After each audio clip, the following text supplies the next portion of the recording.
I'm Tracy Baxter with today's Record Newswatch.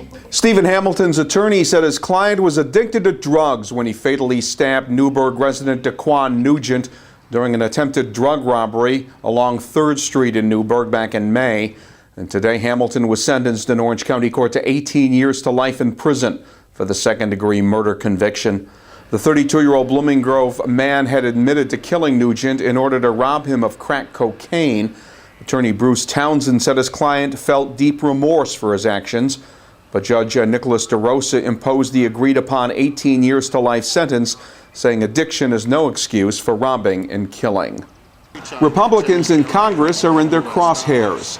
Representatives from several labor unions, along with members of the Newburgh-based organization Community Voices Heard, plus a couple of elected officials, including Assemblyman James Skoufis, took part in an informational picket outside West Point's Thayer gate earlier today. The 30 or so protesters were blaming Republicans for the continuing federal government shutdown, calling on Hudson Valley Republican Congressman Chris Gibson and GOP leadership in Washington to take steps to end it. Among chants that included 2468, Congress needs to operate, union officials with Local 2367 of the American Federation of Government Employees were saying the irresponsibility displayed by Republicans in Congress has hurt families of West Point workers and those working without pay at the Otisville Federal Correctional Facility. Now keep checking here on Record Online for any breaking news concerning the shutdown and the debt limit deadline.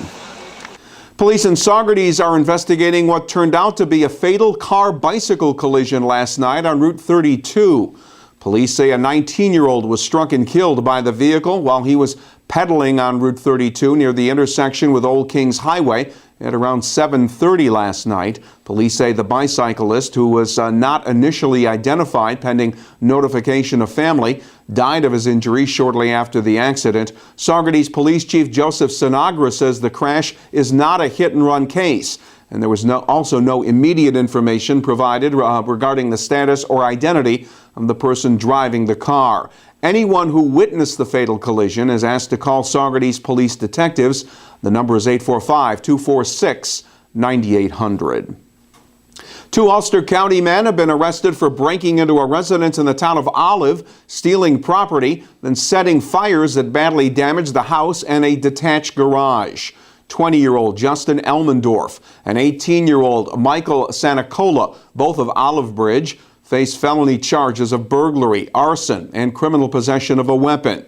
The state police investigation began after firemen responded to a fully engulfed structure at the residence on Acorn Hill Road in Olive Bridge. Investigators say the fire was set in 2 places, the house and the detached garage. Police say they've recovered the stolen property, a handgun, 3 long guns, 2 motorcycles, chainsaws, plus other personal property.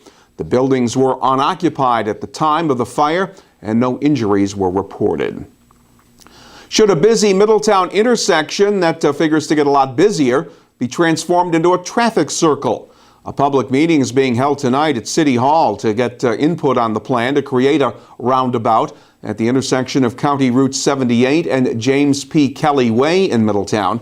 City Public Works Commissioner Jacob Teweel says a traffic circle there would slow down drivers going through the intersection on Route 78 and would better accommodate the growth from new apartment units that have been built and will be built in that area.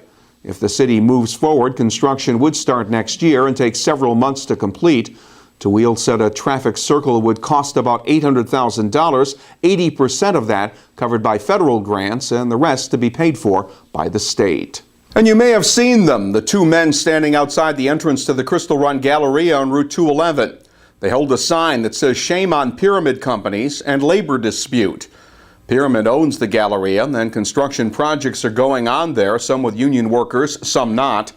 The organization behind the sign says the Pyramid's hiring carpenter contractors who don't meet area labor standards. As for the men holding the sign, they found this part-time sign-holding job on Craigslist. Reporter Jessica DiNapoli will have the full story here at Record Online and in tomorrow's Times-Herald Record.